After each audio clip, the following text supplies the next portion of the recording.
Merci madame. Donc, quelques mots, oui, sur TCAP. Comme l'a dit Angélique, TCAP, c'est une association de fêtes, hein. Comment s'est créé TCAP?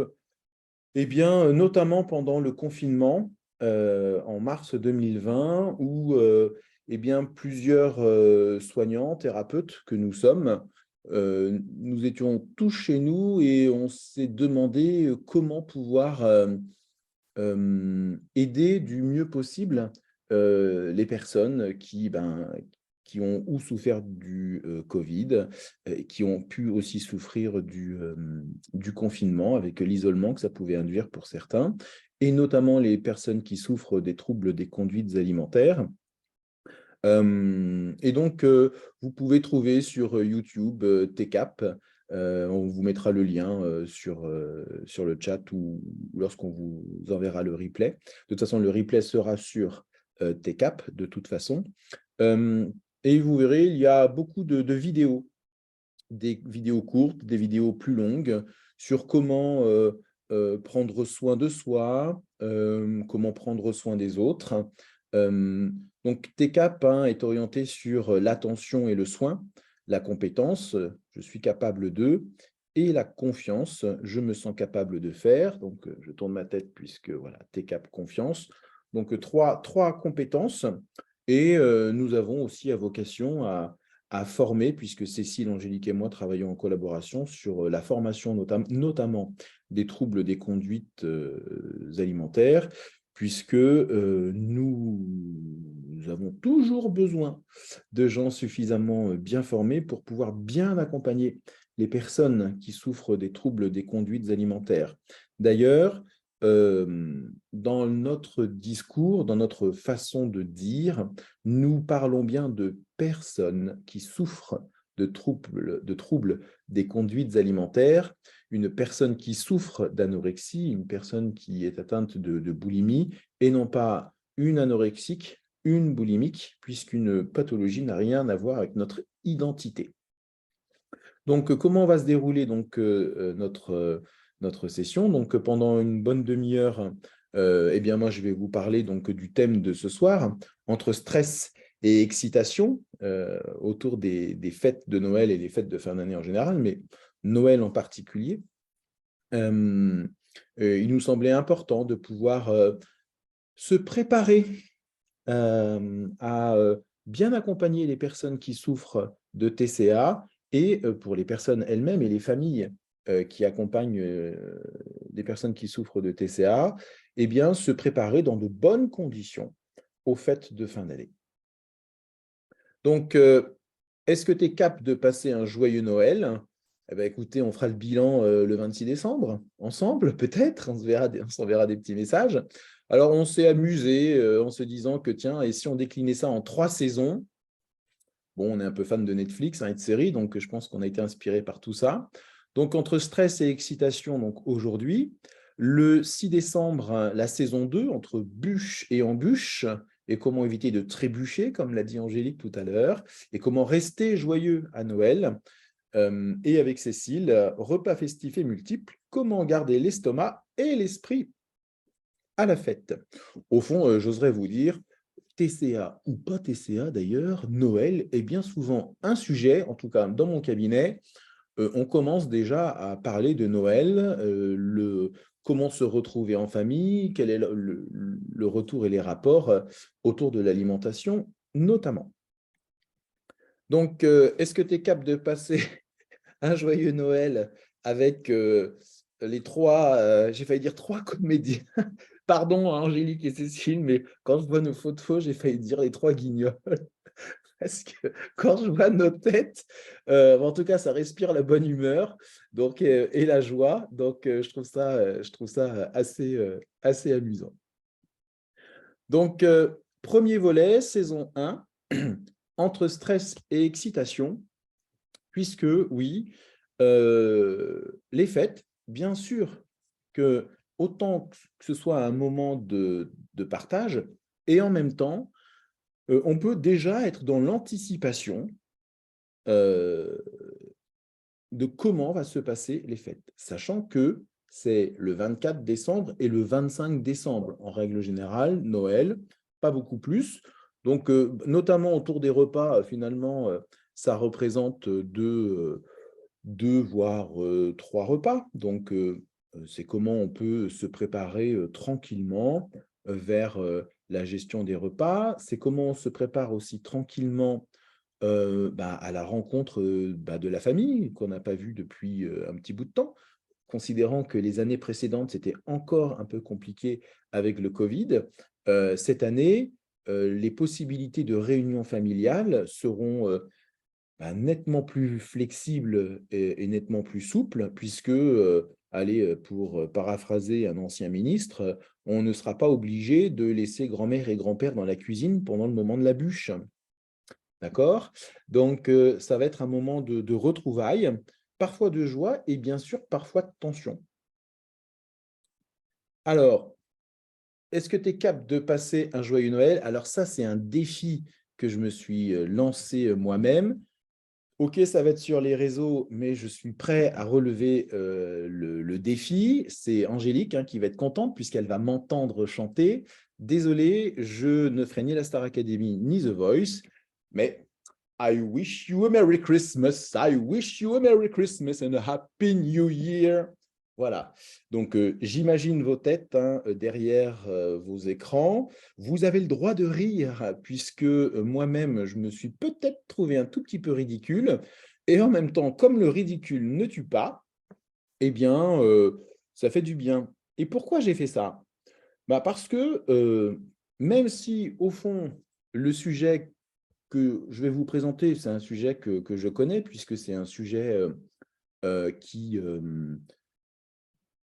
est au quotidien. Donc, il n'en demeure pas moins qu'avant la présentation, c'est ce que je disais à Cécile, il y avait une part de moi qui était stressée. Pourquoi? Parce que mon cerveau était focalisé sur comment ça va se passer. Est-ce que ce que je vais dire va bien passer? Quel regard on va porter sur ce que je vais dire? Donc, du coup, le stress, déjà, c'est une sensation normale et naturelle face à une situation inattendue. Et même si Noël, c'est quelque chose qu'on connaît déjà, au fond, on ne sait pas trop comment ça va se passer. Alors, entre stress et excitation, comment passer, au fond, un joyeux Noël dans la joie? Il s'agit d'abord peut-être d'appréhender les premiers messages contradictoires. Puisque là, ça commence, quand on va dans les supermarchés, il y a des montagnes de chocolat, on commence à nous bombarder de messages publicitaires avec pendant les fêtes, faites-vous plaisir. Et après les fêtes, nous aurons plein de messages qui nous diront X astuces pour perdre les kilos des fêtes.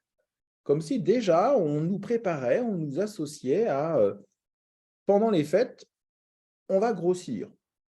Alors que, non, pas forcément. Pendant les fêtes, on peut se faire plaisir, avoir un rapport à la nourriture absolument convivial, de plaisir.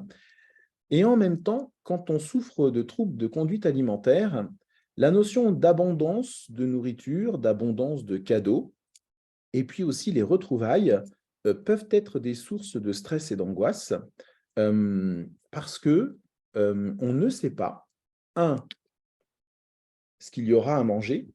Or, quand on souffre notamment de troubles des conduites alimentaires, il est important d'avoir une forme de prévisibilité, puisque la prévisibilité, c'est quelque chose qui rassure.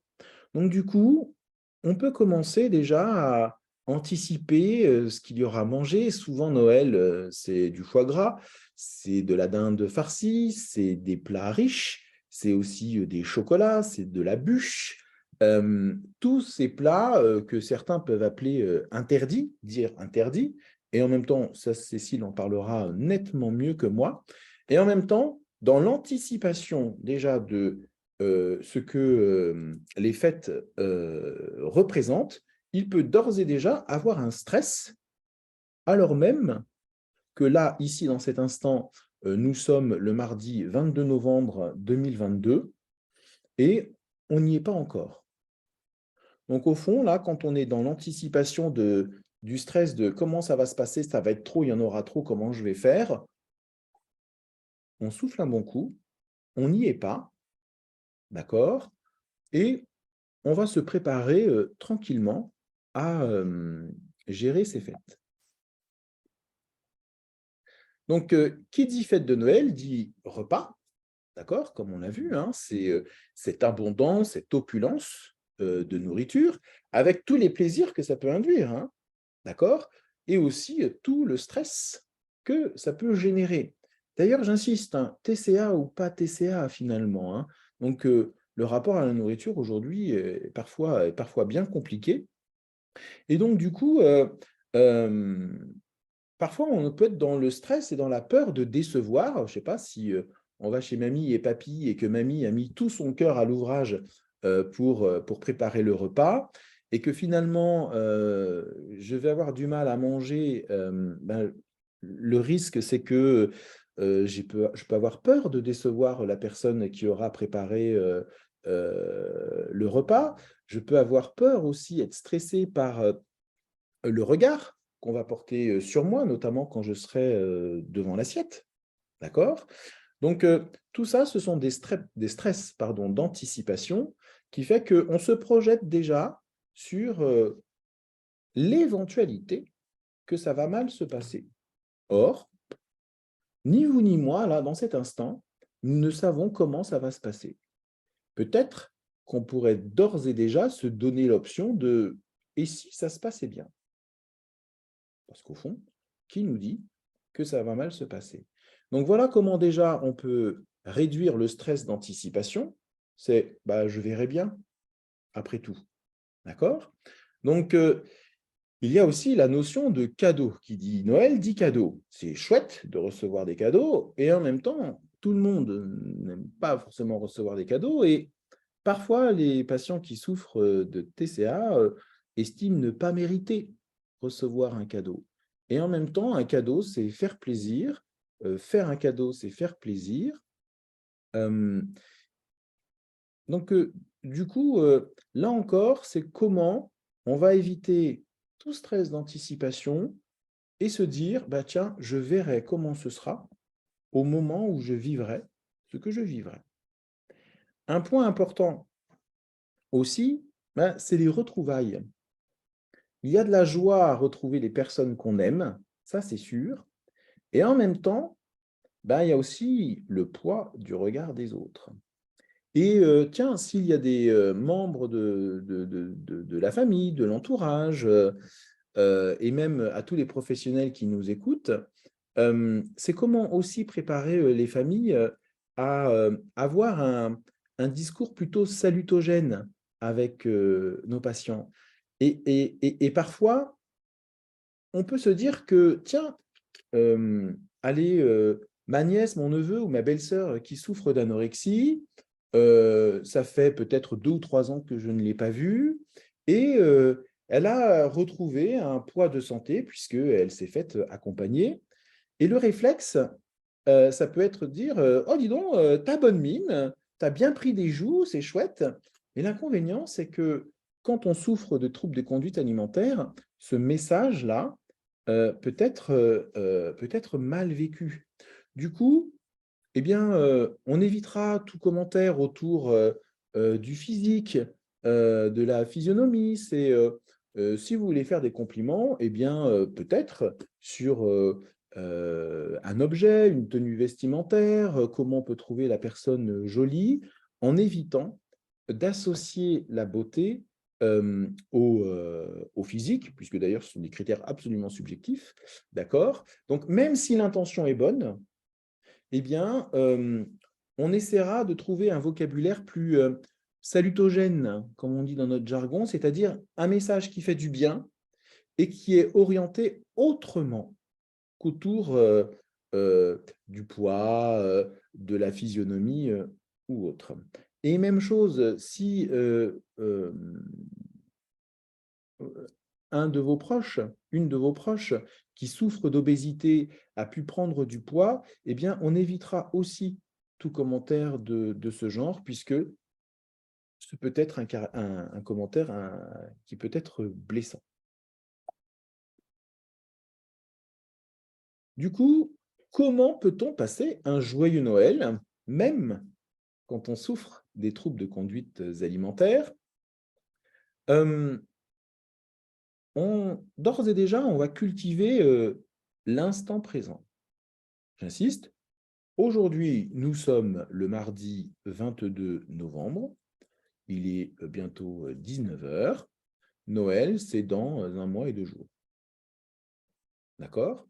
Donc, inutile d'anticiper quelque chose qui peut me stresser puisque je ne le vis pas maintenant. Du coup, c'est comment, là, ici, maintenant, je suis tranquille, paisible. Le jour de le jour du réveillon, le soir du réveillon ou le lendemain, tout dépend quand est-ce que les repas se font, ça peut être les 2 d'ailleurs. Si, je sens, une pointe de stress, je peux agir sur mon corps. Vous voyez, avant d'agir sur le corps, je vous ai suggéré d'être dans l'instant présent, d'éviter les projections et les anticipations et de se dire: «Tiens, je suis ici et maintenant».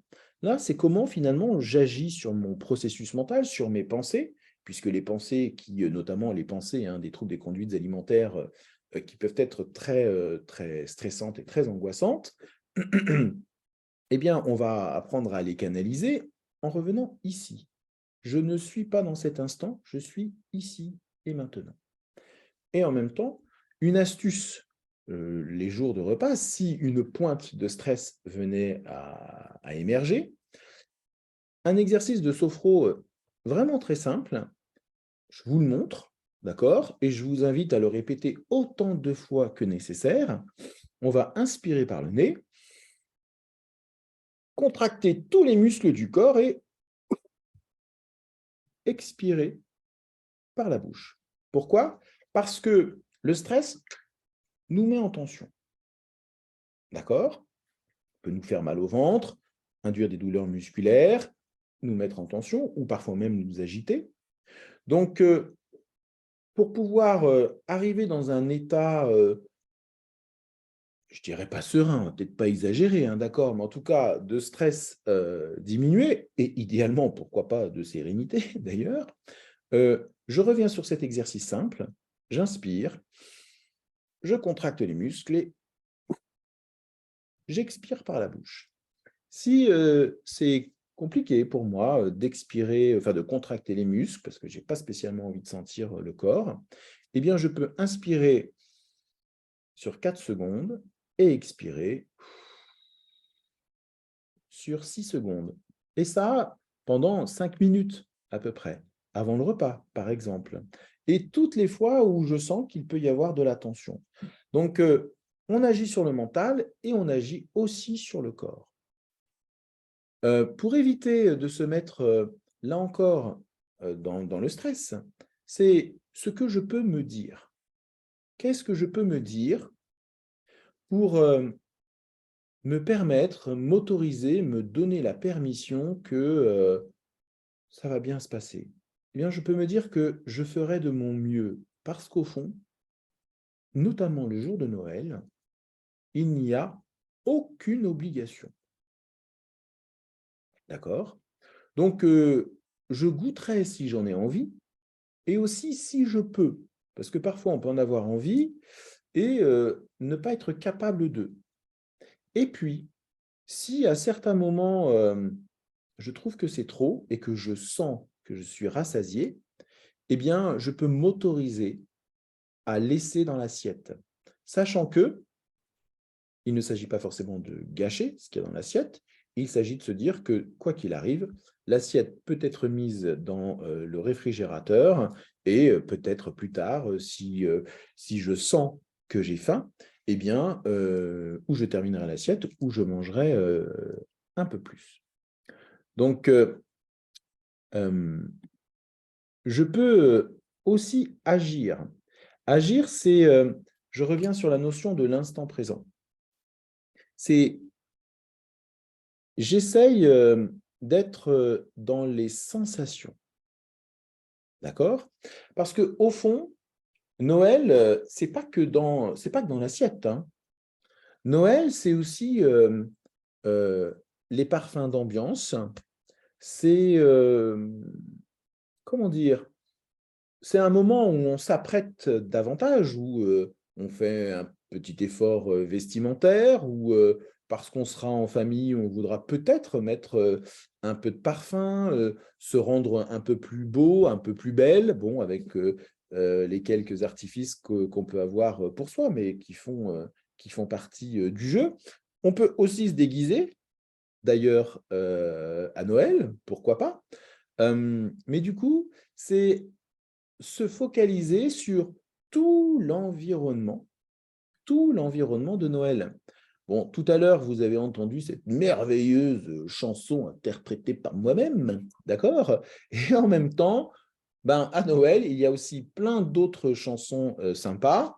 Qui ne connaît pas la chanson de Maria Carey sur Noël, quoi, d'accord? On déteste tous, mais au fond, on l'adore en même temps, hein, d'accord? Tellement c'est entraînant.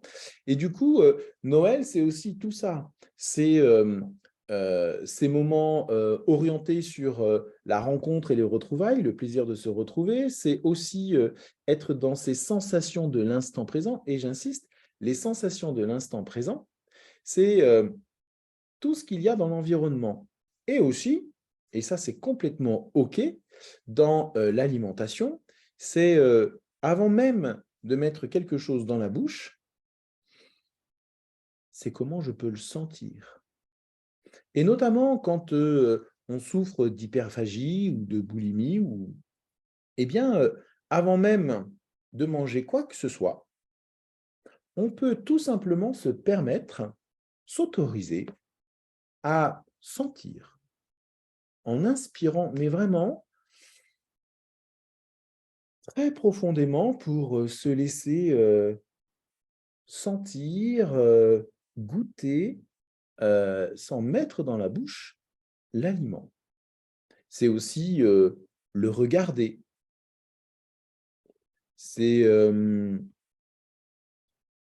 discuter avec l'autre. Ce qu'inspire, j'en sais rien moi, qu'est-ce qu'on mange à Noël?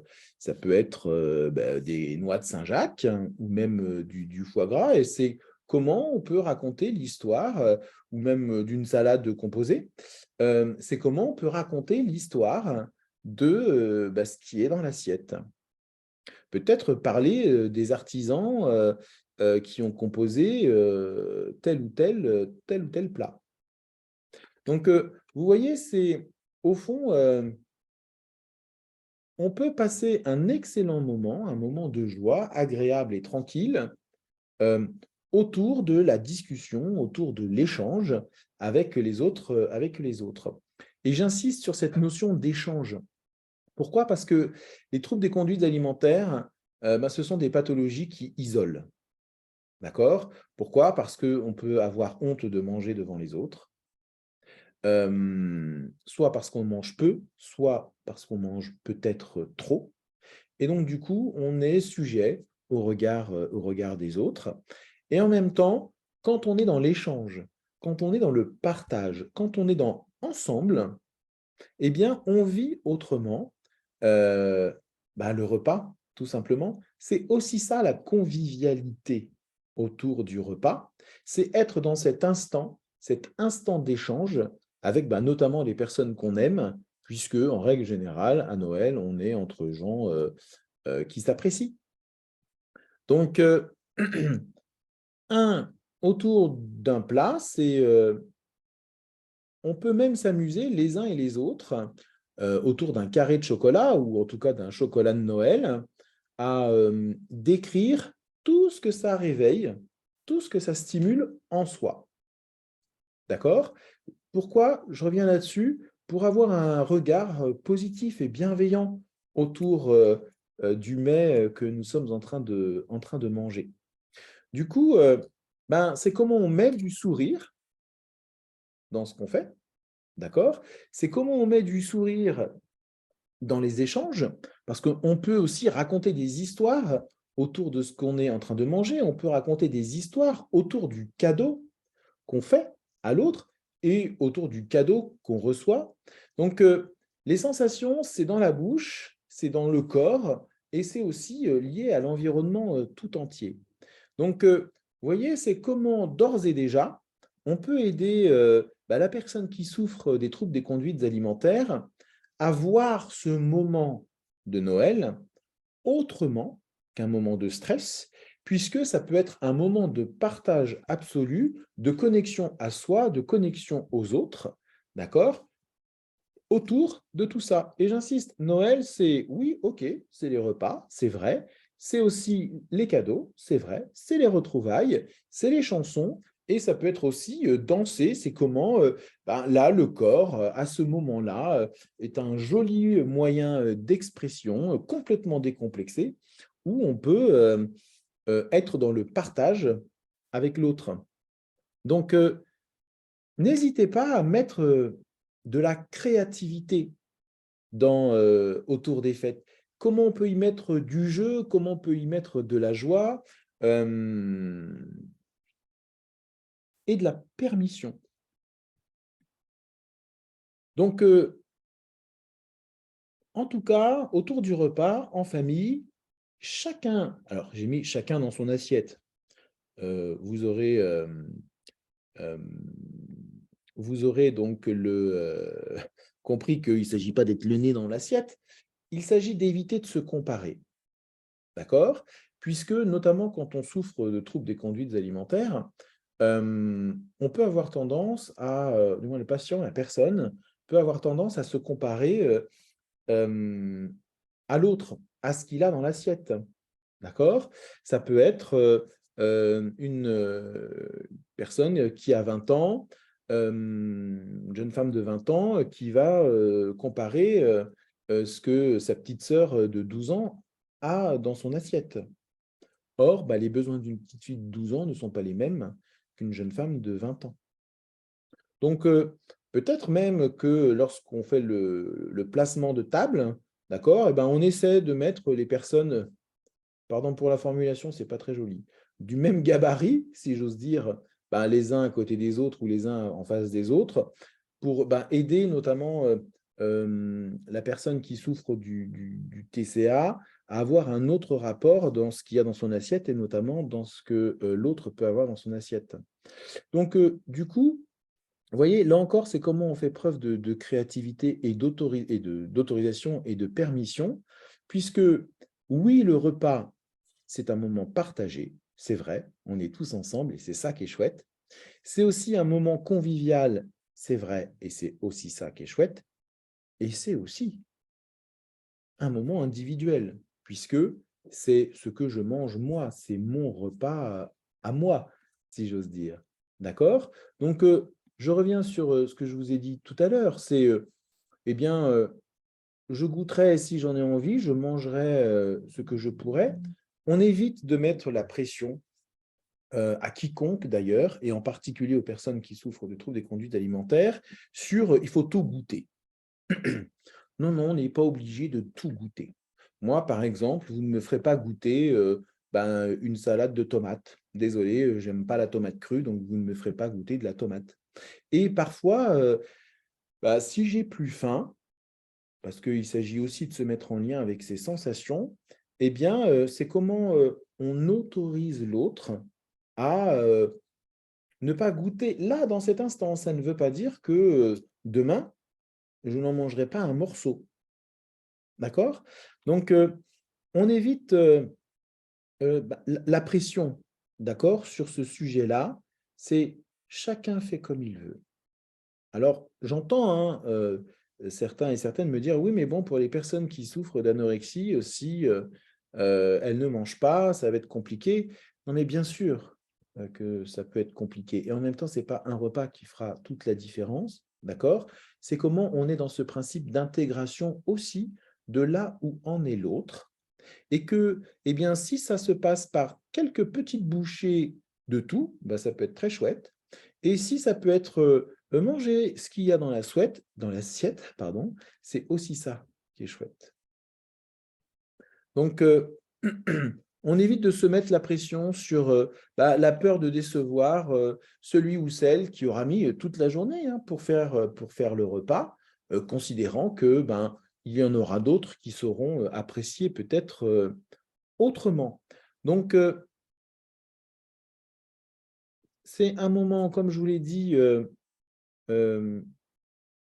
convivial, partagé et aussi individuel. C'est mon rapport à la nourriture, c'est mon rapport à l'assiette, d'accord? Et c'est comment je me donne la permission et c'est comment je laisse l'autre aussi agir comme c'est bon pour lui. Donc, t'es capable de passer un joyeux Noël? Oui, en y mettant du regard, c'est un super moment pour se retrouver, pour se revoir. Et du regard, oui, avec de la bienveillance. D'accord? Je reviens là-dessus. On évite les commentaires sur la prise de poids ou la perte de poids. D'ailleurs, un individu ne se résume tellement pas à ça. D'accord? On est capable de passer un joyeux Noël, oui, avec du prendre soin. C'est comment, ce jour-là, plus que les autres, on prend soin des autres et on prend soin de soi, là où en est chacun, avec de la permission. Mettez-y du jeu, parce que le jeu libère, d'accord, du stress, ça met du rire, ça met du fun, c'est la fête. Faites ce qui vous passe par la tête, d'accord, c'est de la créativité. Euh, euh, il y aurait tellement plein de, comment dire, plein de situations qui peuvent être amusantes autour de Noël. Ça peut être peindre des boules pour le sapin, ça peut être, pourquoi pas de la poterie, ça peut être, pourquoi pas du chant, pourquoi pas de la danse. Enfin, alors, du chant pour ceux qui savent chanter, d'accord? Donc, ne m'invitez pas pour chanter, on est d'accord, hein. Ça peut être de la danse. Donc, on y met, oui, de la joie avec des sourires, de la bonne humeur et beaucoup d'amour, puisque Noël, notamment, c'est un moment de partage, c'est un moment de famille, d'accord? Donc, c'est vraiment le moment où on est tous ensemble. C'est un moment aussi de solidarité. C'est comment on prend soin de la personne qui va mal ou des personnes qui vont mal. Et c'est comment on fait tous ensemble pour que tout le monde puisse passer le meilleur moment qui soit pour Noël. Donc, avant de passer aux questions, je récapitule. 1. On cultive l'instant présent. D'accord? Rappelons-nous que nous sommes à plusieurs jours de Noël, donc pour le moment, on n'y est pas. Le jour même, s'il y a une pointe de stress, d'accord? Il y a des exercices. Je vous remontre, on inspire, on retient, on contracte et on évacue. Ou bien j'inspire sur 4 secondes, j'expire sur 6 secondes, quelques minutes avant le repas, 3 fois par jour en moyenne, 3 fois 5 par jour, ce sont des exercices de cohérence cardiaque.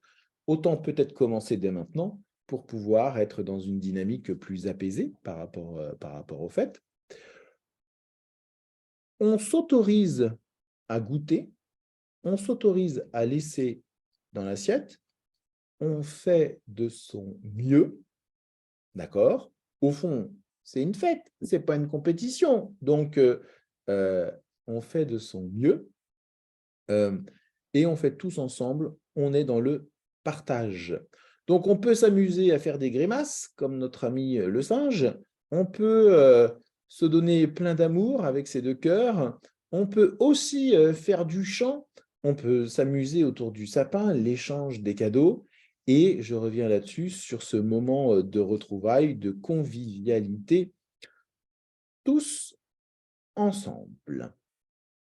Je vais arrêter l'enregistrement et, si vous le souhaitez, pour celles et ceux qui le souhaitent, vous pouvez allumer vos vidéos, pas les micros pour éviter la cacophonie, et avec l'aide de Cécile, on va répondre à vos questions.